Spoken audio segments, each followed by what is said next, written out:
अरे काहे गोरी? का हो? अरे चायो बना। नहीं अब हो। अरे एकदम दुबराई गया हो। का करे? एक मारी कहते नैहरे मत जा, लेकिन हमारी बात ना मानो। का करे वहू न जब तक मन ना लगे। सुना सुनावा। कौने कारण धनिया मोरे इतना हो गईलू कमजोर।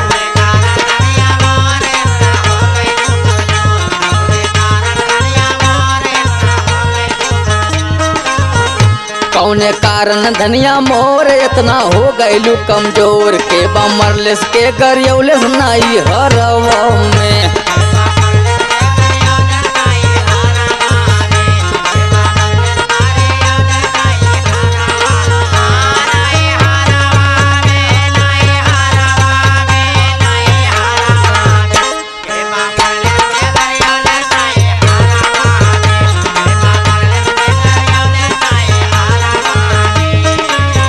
सुना ये बलम जी। अरे बोला। तो हर चिंता घना घोर यही से हो गईली कमजोर।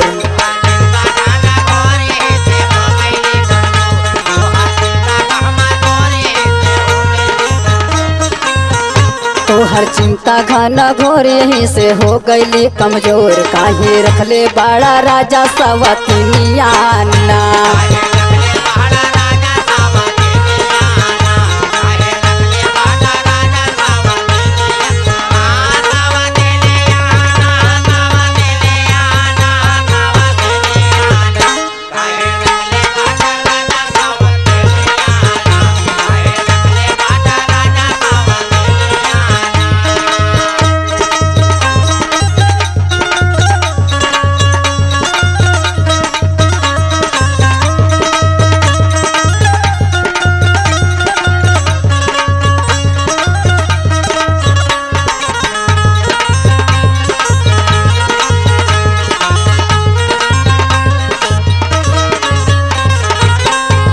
अरे तू हमारा भी शंका करत हो। सुना तो के कैसे समझाए नाही शंका के दवाई।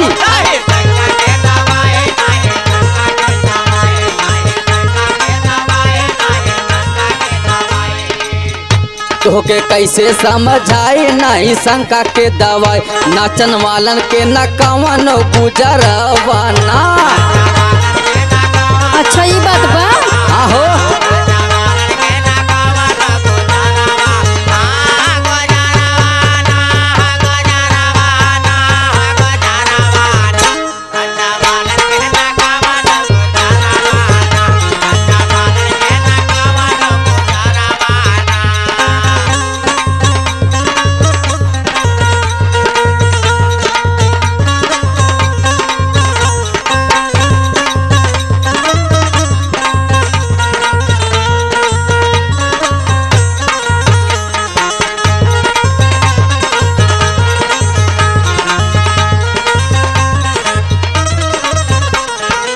सुना।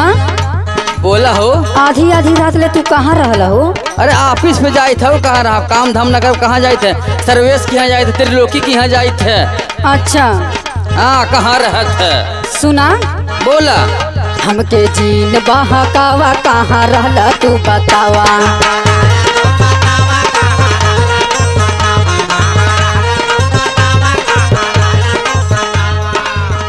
हमके जीन बहकावा कहाँ रहला तू बतावा। काहे मारल बाटा राजा तोहर मतिया ना।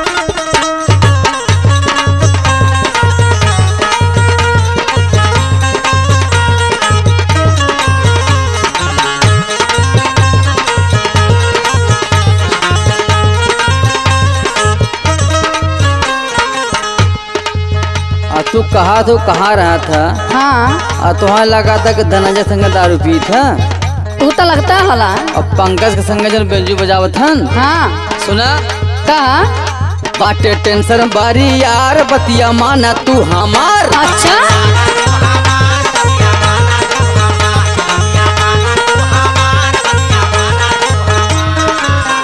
बाटे टेंशन बारी यार बतिया माना तू हमार। गुड्डू लहरिया बजाई है सहारवाना। अच्छा